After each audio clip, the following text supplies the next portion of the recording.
Mitchell, Chair of the Utilities Commission. And with me this morning are Commissioners Duffley, Hughes, McKissick, Kimmerite, Brawley, and Tucker. In compliance with the State Government Ethics Act, I remind members of the Commission of our duty to avoid conflicts of interest and inquire at this time as to whether any member of the Commission has a known conflict with respect to the matters coming before us. The record will reflect that no conflicts have been identified, so we will proceed with Public Staff Item 1.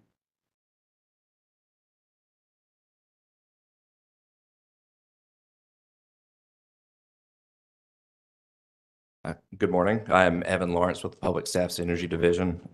Item 1 is an application for a certificate of environmental compatibility and public convenience and necessity to construct an approximately 0.1 mile tap line in Chatham County, North Carolina, and a request for waiver of notice and hearing requirements. Further, along with the application, a motion to proceed with clearing, excavation, and construction prior to issuance of the certificate was filed. The public staff has reviewed this matter and believes it does meet the certificate requirements and conditions for waiver of the notice and hearing requirements. As the full construction activities can proceed with issuance of the certificate, the motion to proceed with the limited construction activities is not necessary should the commission issue the full certificate. The commission staff has proposed one correction to the proposed order, which the public staff agrees with. Therefore, the public staff recommends the commission grant the motion for waiver and issue the requested certificate. Move approval of the staff recommendation with the correction.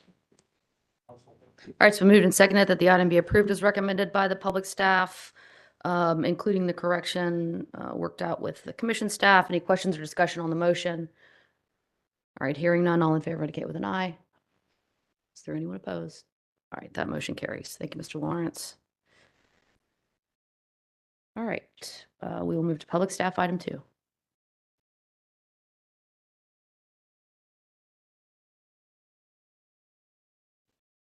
Good morning, Commissioners. Item number 2, docket number E22 sub 477 is an application by Dominion Energy North Carolina, a revised affiliate transaction agreement between DENC and Dominion Energy Technical Solutions. The application seeks renewal of an agreement between Dominion Energy of North Carolina and Dominion Energy Technical Solutions, DTEC, which is an affiliate, to continue to provide needed services to DNC at the company's election, and a revised agreement. This revised agreement requests a continuation of previously granted exemptions, allowing future affiliates not identified in the revised affiliate agreement to provide services to DNC subject to billing limits of $500,000 of any single service provided and $2 million for total services, and execution of the revised form affiliate services agreement. As you may recall, on December 18, 2023, the Commission issued an order granting the company interim authority to operate on the revised agreement until the public staff completed its investigation. Since that time, the public staff has completed its investigation and recommends approval of DNC's request, subject to the conditions set forth in the proposed order presented in front of the Commission. Thank you.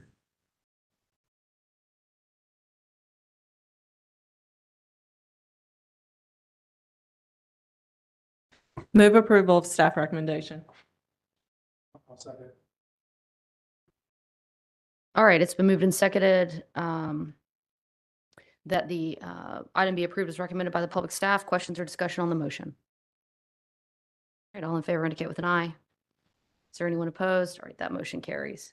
Thank you very much.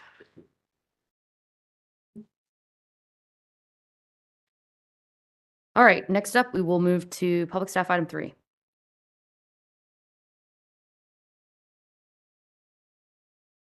Good morning. My name is Andrew Puglisi with the Public Staff's Energy Division. Item 3 is G5 sub 671, an application filed by Public Service Company of North Carolina on January 19th, 2024, seeking authority to decrease its sales rate by 75 cents per decatherm and transportation rate by 0.7 cents per decatherm, effective February 1st, 2024. On January 25th, 2024, PSNC filed a corrected Schedule B to indicate the proposed benchmark change is not an increase in its rates. Public staff has reviewed the application and the corrected Schedule B and recommends approval as filed. Move approval of staff recommendation. right, it's been moved and seconded that the item be approved as recommended by the public staff. Are there any questions or discussion? Go ahead, Commissioner Hughes. I noticed as part of the decrease, part of it was due to maybe lower than expected gas losses, which I guess is a good thing. Do I have that right? Yeah. Do you have any information on whether that has been a trend the last couple cases, or is that just something that is difficult to predict and goes up and down? It does go up and down, but I can tell you today the gas prices dropped further. So I'm sorry, I wasn't clear. Part of the gas drop was due to the reduction in lost gas. So there was from what I understand, there was a two component reduction in the price. Part of it was because of the gas price, and part of it was because of a reduction of gas losses, actual gas losses. I don't know about gas losses. It's part of it is also to manage their deferred account balance. Okay, Second part. I guess I misunderstood. Does anybody know? Do I have it? I got the impression that part of the waiver was an allocation for lost gas, and that had actually decreased.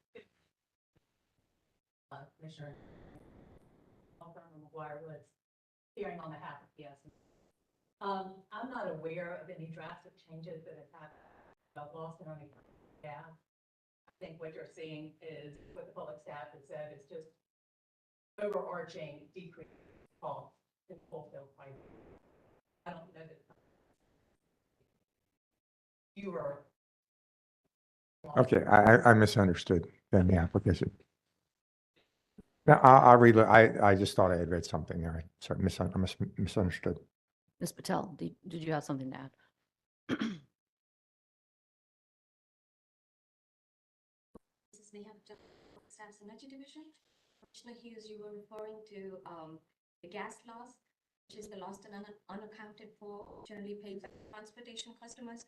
So because of the benchmark gas cost drop to $2.50, the sales customers, the gas is bought for the sales customers, so they would see a huge decrement compared to the sales to the transportation customers. Transportation customers would just pay the fees for the gas bought to them and not for the commodity.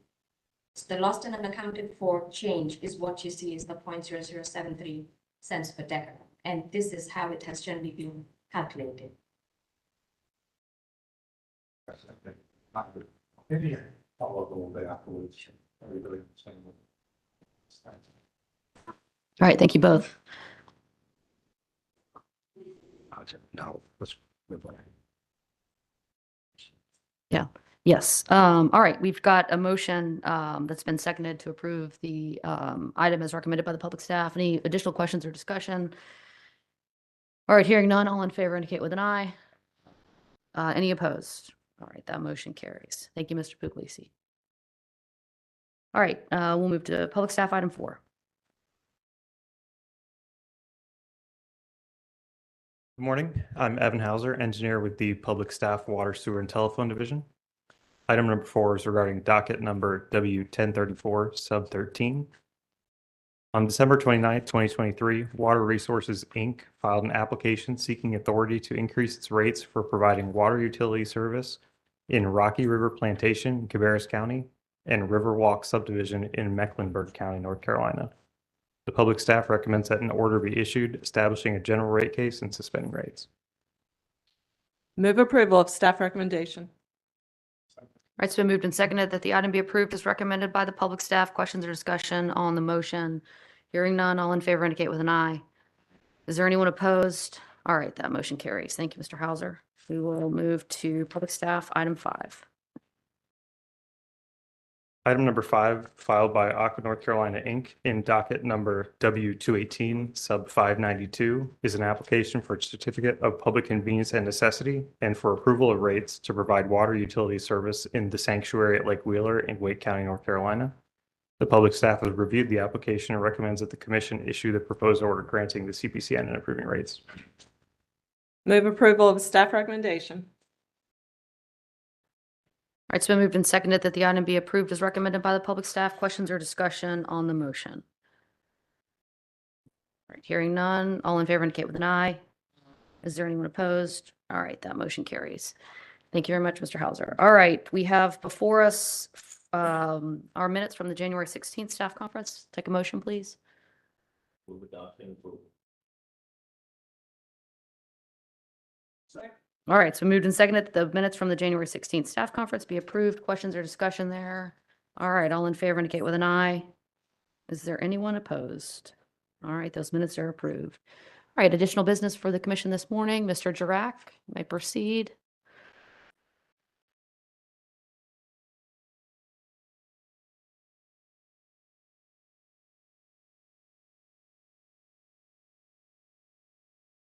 Good morning, Chair Mitchell and Commissioners. Thank you. Jack Jirac on behalf of Duke Energy Progress, Duke Energy Carolinas. Thank you for this brief opportunity to introduce to you all our newest team member for the North Carolina legal regulatory team for companies, Hayes Finley. Hayes is someone that I know you all have, many of you have had a chance to work with in the past, and we are thrilled to have her on board with our team. Hayes comes to us from the law firm of Womble, Bond, and Dickinson, where she represented a wide variety of clients in the energy and regulatory space. Hayes earned her undergraduate degree from Sewanee University and her law degree from NCCU School of Law in Durham.